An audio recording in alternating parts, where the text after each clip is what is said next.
देखिए, राबड़ी देवी नहीं बदली। उन्होंने जो है सो सरकार के निर्णय के आगे सबको झुकना पड़ता है, कानून का सम्मान करना पड़ता है, और उन्होंने वही किया जो एक नियम कहता है। एक जो नेताओं का जो नैतिकता होता है, उसको कह सकते हैं कि राबड़ी ने नैतिकता दिखाई। लड़ने की बात की थी, लेकिन उन्होंने नैतिकता दिखाई।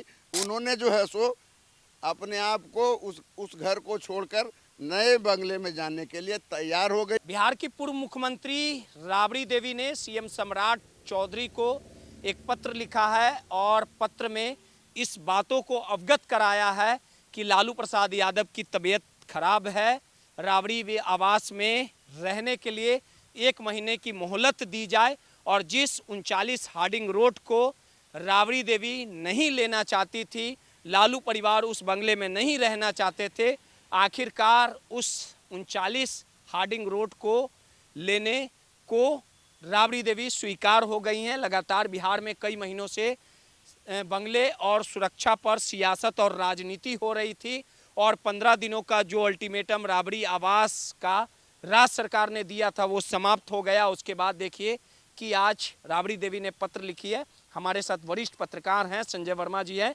बिहार की राजनीति को अच्छे से बारीकी से समझते भी हैं।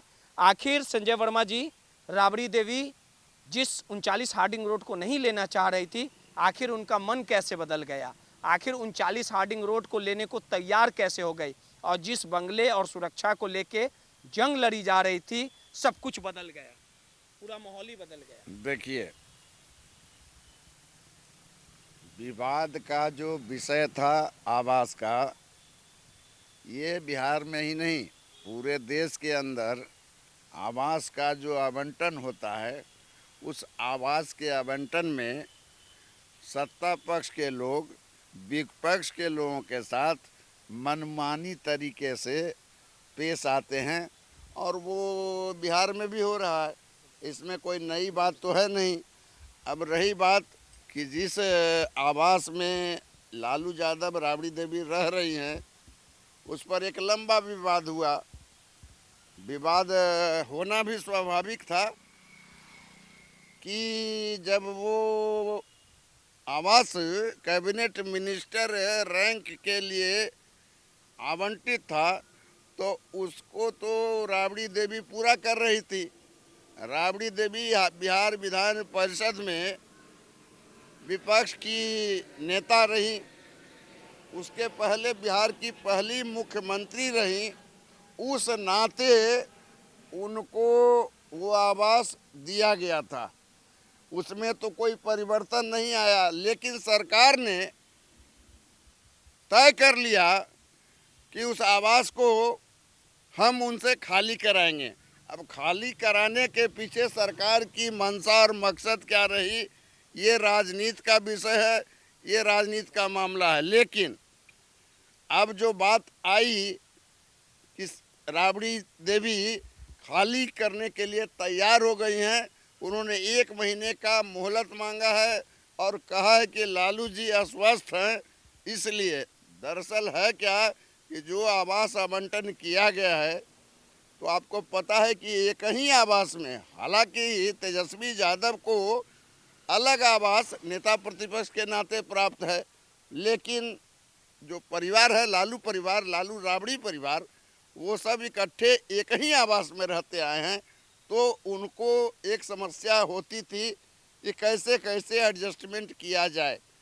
तो जो नया जो उनको हार्डिंग रोड वाला जो आवास मिला है, उस आवास में जो समस्याएं रही, जो त्रुटियां हैं, खास करके सुरक्षा के सवाल पर, या फिर उनके गाय गोरू जो पालते हैं उनको रहने का व्यवस्था, पानी का व्यवस्था, और भी जो उसमें जो है सुविधाएं जो नदारत होती हैं, उन सुविधाओं को महीने भर के अंदर ठीक करके और उनको दिया जाएगा। इसलिए 1 महीने का जो मोहलत है, उस 1 महीने में हार्डिंग रोड को उनको सुविधा युक्त बनाकर दिया जाएगा, और उसमें राबड़ी देवी चली जाएंगी। अब आप कह रहे हैं क्यों चली जाएंगी? अब एक बात बताइए कि ठीक है, वाद विवाद हो रहा है, मैं खाली नहीं करूंगी, मैं खाली करवा के रहूँगा, कोई माई का लाल, कितना तरह की बात हुई। कितना तरह का बात इधर से भी हुई, कितनी बात उधर से हुई। ओवरऑल कानून होता है जिसका सम्मान सबको करना होता है, और सरकार ने जो निर्णय लिया, सरकार के निर्णय के विरुद्ध आप बयानबाजी जितना कर लें, लेकिन होना वही होता है जो नियम कानून कहता है। सरकार सम्राट चौधरी की चल रही है, वो भाजपा के मुख्यमंत्री हैं।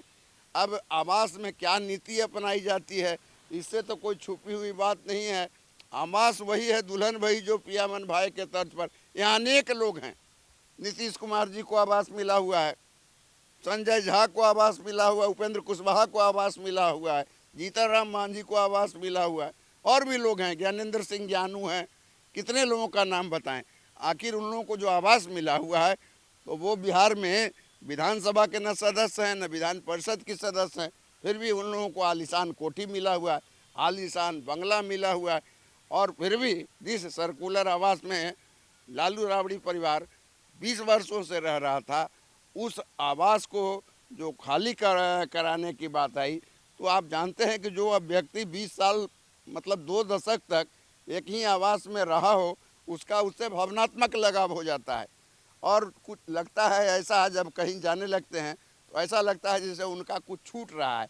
इसी तरह का जो है भावना राबड़ी देवी जी के मन में रहा होगा, और इसी वजह से वो जो आवास है, उस आवास को वो छोड़ना नहीं चाहती थी। खाली करना पड़ेगा। 1 महीने का अल्टीमेटम भले ही सरकार ने दे दिया है, और 39 हार्डिंग रोड में जो कमी है उसे पूरा कर दिया जाएगा, काम पूरा होगा, फिर निकलना पड़ेगा। हाँ, तो उन्होंने जब 1 महीने का मोहलत का मतलब ही हुआ कि आप 1 महीने का समय दीजिए, और उस 1 महीने में लालू जी जो अस्वस्थ हैं वो ठीक हो जाएंगे।